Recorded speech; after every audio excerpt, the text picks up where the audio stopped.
Mandalay jail, ২-৫-২৫। প্রিয় দিলীপ, তোমার ২৪-৩-২৫ তারিখের চিঠি পেয়ে আনন্দিত হয়েছি। তুমি আশঙ্কা করেছিলে যে মাঝে মাঝে যেমন ঘটে, এবারেও বুঝি তেমনি চিঠিখানাকে ডাবল ডিস্টিলেশনের ভিতর দিয়ে আসতে হবে, কিন্তু এবার তা হয়নি। সেজন্য খুবই খুশি হয়েছি। তোমার চিঠি হৃদয়তন্ত্রীকে এমনই কোমলভাবে স্পর্শ করে চিন্তা ও অনুভূতিকে অনুপ্রাণিত করেছে যে আমার পক্ষে এর উত্তর দেওয়া সুকঠিন। এ চিঠিখানিকে যে আবার সেন্সরের হাতে অতিক্রম করে যেতে হবে, সেও আর এক অসুবিধা। কেননা এটা কেউ চায় না যে তার অন্তরের গভীরতম প্রবাহগুলি দিনের উন্মুক্ত আলোতে প্রকাশ হয়ে পড়ুক। তাই এই পাথরের প্রাচীর ও লৌহদ্বারের অন্তরালে বসে আজ যা ভাবছি ও যা অনুভব করছি, তার অনেকখানি কোনো এক ভবিষ্যৎকাল পর্যন্ত অকথিতই রাখতে হবে। আমাদের মধ্যে এতগুলি যে অকারণে বা সম্পূর্ণ অজ্ঞাত কারণে জেলে আছি, সেই চিন্তা তোমার প্রবৃত্তি ও মার্জিত রুচিতে আঘাত করবে, এটা সম্পূর্ণ স্বাভাবিক। কিন্তু ঘটনাগুলি যখন মেনে চলতেই হচ্ছে, তখন সমস্ত ব্যাপারটাকে আধ্যাত্মিক দিক দিয়েও দেখা যেতে পারে। কথা আমি বলতে পারি না যে জেলে থাকাটাই আমি পছন্দ করি, কেননা সেটা নিছক ভণ্ডামি হয়ে পড়ে। আমি বরং আরও বলি যে কোনো ভদ্র বা সুশিক্ষিত ব্যক্তি কারাবাস পছন্দ করতেই পারে না। জেলখানার সমস্ত আবহাওয়াটা মানুষকে যেন বিকৃত অমানুষ করে তোলার উপযোগী, এবং আমার বিশ্বাস এ কথাটা সকল জেলের পক্ষেই খাটে।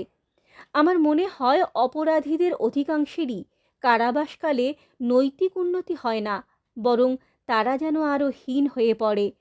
কথা আমাকে বলতেই হবে যে এতদিন জেলে বাস করার পর কারা শাসনের একটা আমূল সংস্কারের একান্ত প্রয়োজনের দিকে আমার চোখ খুলে গেছে, এবং ভবিষ্যতে কারা সংস্কার আমার একটা কর্তব্য হবে। ভারতীয় কারা শাসন প্রণালী একটা খারাপ, অর্থাৎ ব্রিটিশ প্রণালীর আদর্শের অনুসরণ মাত্র। কারা সংস্কার বিষয়ে আমাদের বরং আমেরিকার ইউনাইটেড স্টেটসের মতো উন্নত দেশগুলির ব্যবস্থাই অনুসরণ করা উচিত। এই ব্যবস্থার যেটি সবচেয়ে বেশি প্রয়োজন, সে হচ্ছে একটা নূতন প্রাণ, বা যদি বলো একটা নূতন মনোভাব, এবং অপরাধীদের প্রতি একটা সহানুভূতি। অপরাধীদের প্রবৃত্তিগুলিকে মানসিক ব্যাধি বলেই ধরতে হবে, এবং সেইভাবেই তাদের ব্যবস্থা করা উচিত। প্রতিষেধমূলক দণ্ডবিধি, যেটা কারা শাসন বিধির ভিতরের কথা বলে ধরা যেতে পারে, তাকে এখন সংস্কারমূলক নূতন দণ্ডবিধির জন্যে পথ ছেড়ে দিতে হবে। আমার মনে হয় না আমি যদি স্বয়ং কারাবাস না করতাম, তাহলে একজন কারাবাসী বা অপরাধীকে ঠিক সহানুভূতির চোখে দেখতে পারতাম। এবং এ বিষয়ে আমি নিঃসন্দেহ যে আমাদের দেশের আর্টিস্ট বা সাহিত্যিকগণের যদি কিছু কিছু কারাজীবনের অভিজ্ঞতা থাকতো, তাহলে আমাদের শিল্প এবং সাহিত্য অনেকাংশে সমৃদ্ধ হতো। কাজী নজরুল ইসলামের কবিতা যে তার জেলের অভিজ্ঞতার নিকট কতখানি ঋণী, সে কথা বোধ হয় ভেবে দেখা হয় না। আমি যখন ধীরভাবে চিন্তা করি, তখন আমার নিঃসংশয় ধারণা জন্মে যে আমাদের সমস্ত দুঃখ কষ্টের অন্তরে একটা মহত্তর উদ্দেশ্য কাজ করছে। যদি আমাদের জীবনের সকল মুহূর্ত ব্যাপে এই ধারণাটা প্রসারিত হয়ে থাকতো, তাহলে দুঃখ কষ্টে আর কোনো যন্ত্রণা থাকতো না, এবং তাহাতেই তো আত্মা ও দেহের অবিরাম দ্বন্দ্ব চলেছে। সাধারণত একটা দার্শনিক ভাব বন্দিদশায় মানুষের অন্তরে শক্তির সঞ্চার করে। আমিও সেইখানেই আমার দাঁড়াবার ঠাঁই করে নিয়েছি, এবং দর্শন বিষয়ে যতটুকু পড়াশোনা করা গেছে সেটুকু, এবং জীবন সম্বন্ধে আমার যে ধারণা আছে, তাও আমার বেশ কাজে লেগেছে।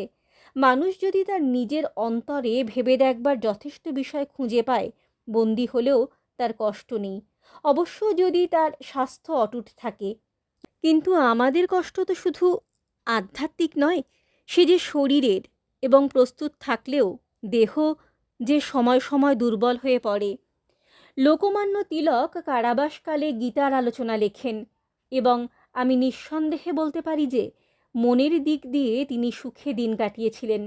কিন্তু এ বিষয়েও আমার নিশ্চিত ধারণা যে মান্দালয় জেলে 6 বছর বন্দী হয়ে থাকাটাই তাঁর অকাল মৃত্যুর কারণ।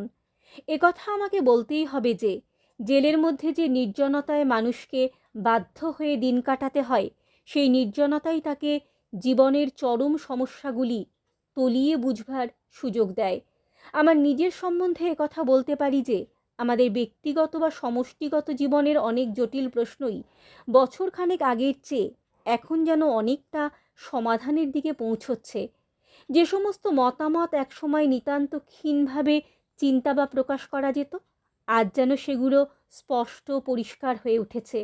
অন্য কারণে না হলেও শুধু এই জন্যই আমার মেয়াদ শেষ হওয়া পর্যন্ত আধ্যাত্মিক দিক দিয়ে অনেকখানি লাভবান হতে পারবো। আমার কারাবাস ব্যাপারটিকে তুমি একটা মার্টিডম বলে অভিহিত করেছ। অবশ্য ও কথাটা তোমার গভীর অনুভূতির ও প্রাণের মহত্বেরই পরিচায়ক, কিন্তু আমার সামান্য কিছু হিউমার প্রপোর্শনের জ্ঞান আছে, অন্তত আশা করি যে আছে। তাই নিজেকে মার্টির বলে মনে করবার মতো স্পর্ধা আমার নেই। স্পর্ধা বা আত্মম্ভরিতা জিনিসটাকে সম্পূর্ণ এড়িয়ে যেতে চাই। অবশ্য সে বিষয়ে কতখানি সফল হয়েছি শুধু আমার বন্ধুরাই বলতে পারেন।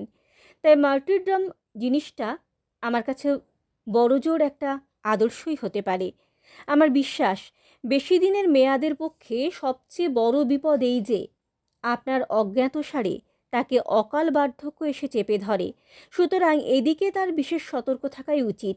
তুমি ধারণাই করতে পারবে না কেমন করে মানুষ দীর্ঘকাল কারাবাসের ফলে ধীরে ধীরে দেহে ও মনে অকালবৃদ্ধ হয়ে যেতে থাকে। অবশ্য অনেকগুলি কারণই এর জন্য দায়ী, যথা খারাপ খাদ্য, ব্যায়াম বা স্ফূর্তির অভাব, সমাজ হতে বিচ্ছিন্ন থাকা, একটার অধীনতার শৃঙ্খল ভার, বন্ধুজনের অভাব এবং সঙ্গীতের অভাব, যাহা সর্বশেষ উল্লিখিত হলেও একটা মস্ত অভাব। কতকগুলি অভাব আছে যা মানুষ ভিতর থেকে পূর্ণ করে তুলতে পারে, কিন্তু আবার কতকগুলি আছে যেগুলি বাইরের বিষয় দিয়ে পূর্ণ করতে হয়। এইসব বাইরের বিষয় থেকে বঞ্চিত হওয়াটা অকাল বার্ধক্যের জন্য কম দায়ী নয়। আলিপুর জেলে ইউরোপীয় বন্দীদের জন্য সঙ্গীতের সাপ্তাহিক বন্দোবস্ত আছে, কিন্তু আমাদের নেই। পিকনিক, বিশ্রম্ভালাপ, সঙ্গীত চর্চা, সাধারণ বক্তৃতা, খোলা জায়গায় খেলাধুলা করা, মনোমতো কাব্য সাহিত্যের চর্চা, এ সমস্ত বিষয় আমাদের জীবনকে এতখানি সরস ও সমৃদ্ধ করে তোলে যে আমরা সচরাচর তা বুঝতে পারি না, এবং যখন আমাদিগকে জোর করে বন্দি করে রাখা হয় তখনই তাদের মূল্য বুঝতে পারা যায়।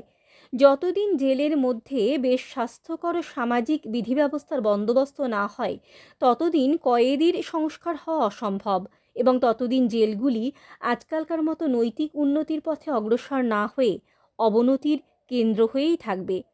এ কথা আমার লিখতে ভোলা উচিত নয় যে আপনার নিজের লোকের, বন্ধুবান্ধবের এবং সর্বসাধারণের সহানুভূতি ও শুভেচ্ছা মানুষকে জেলের মধ্যেও অনেকখানি সুখ দিতে পারে।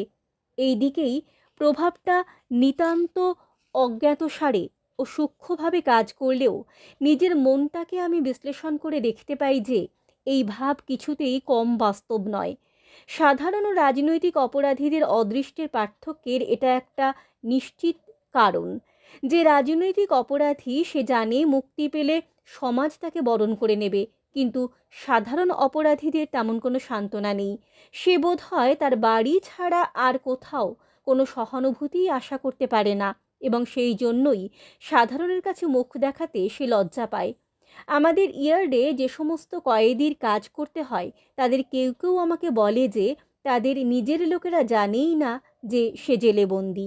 লজ্জায় তারা বাড়িতে কোনো সংবাদও দেয়নি। এ ব্যাপারটা আমার কাছে নিতান্ত অসন্তোষজনক বলে মনে হয়। সভ্য সমাজ অপরাধীদের প্রতি আরও সহানুভূতি কেন দেখাবে না? আমার জেলের অভিজ্ঞতা বা তার থেকে যে সমস্ত চিন্তা মনে আসে সে সম্বন্ধে পাতার পর পাতা লিখে যেতে পারি, কিন্তু একটা চিঠির তো শেষ আছে। আমার বেশি উদ্যম ও শক্তি থাকলে একখানা বই লিখে ফেলার চেষ্টা করতাম, কিন্তু সে চেষ্টার উপযুক্ত সামর্থ্যও আমার নেই। আমাদের জেলের কষ্ট দৈহিক অপেক্ষা মানসিক বলে মনে করার আমি পক্ষপাতী। যেখানে অত্যাচার ও অপমানের আঘাত যথাসম্ভব কম আসে সেই বন্দি জীবনটা ততটা যন্ত্রণাদায়ক হয় না। এই সমস্ত সূক্ষ্ম ধরনের আঘাত উপর থেকেই আসে, জেলের কর্তাদের এই বিষয়ে কিছু হাত থাকে না। আমার অন্তত এই রকমই অভিজ্ঞতা। এই যে সব আঘাত বা উৎপীড়ন, এগুলো আঘাতকারীর প্রতি মানুষের মনকে আরও বিরূপ করে দেয়, এবং সেই দিক দিয়ে দেখলে মনে হয় এগুলোর উদ্দেশ্য ব্যর্থ। কিন্তু পাছে আমরা আমাদের পার্থিব অস্তিত্ব ভুলে যাই এবং নিজেদের অন্তরের মধ্যে একটা আনন্দধাম গড়ে তুলি। তাই এই সব আঘাত আমাদের উপর বর্ষণ করে আমাদের স্বপ্নাবিষ্ট আত্মাকে জাগিয়ে বলে দেয় যে মানুষের পারিপার্শ্বিক অবস্থা কী কঠোর ও নিরানন্দময়। তুমি বলেছ যে মানুষের অশ্রু দিনের পর দিন কেমন করে সমস্ত পৃথিবীর মাটিকে একেবারে তলা পর্যন্ত ভিজিয়ে দিচ্ছে। এই দৃশ্য তোমাকে প্রতিদিন গভীর ও বিষণ্ণ করে তুলেছে। কিন্তু এই অশ্রু সবটুকুই দুঃখের অশ্রু নয়, তার মধ্যে করুণা ও প্রেমবিন্দু আছে। সমৃদ্ধতর প্রশস্ততর আনন্দ স্রোতে পৌঁছবার সম্ভাবনা থাকলে কি তুমি দুঃখ কষ্টের ছোটোখাটো অগভীর ঢেউগুলি পার হয়ে যেতে অরাজি হতে? আমি নিজে তো দুঃসংবাদ বা নিরুৎসাহের কোনো কারণ দেখি না, বরং আমার মনে হয় দুঃখ যন্ত্রণা উন্নততর কর্ম ও উচ্চতর সফলতার অনুপ্রেরণা এনে দেবে। তুমি কি মনে করো বিনা দুঃখ কষ্টে যা লাভ করা যায় তার কোনো মূল্য আছে? তুমি কিছুদিন পূর্বে যেসব বই পাঠিয়েছিলে তার সবগুলিই পেয়েছি।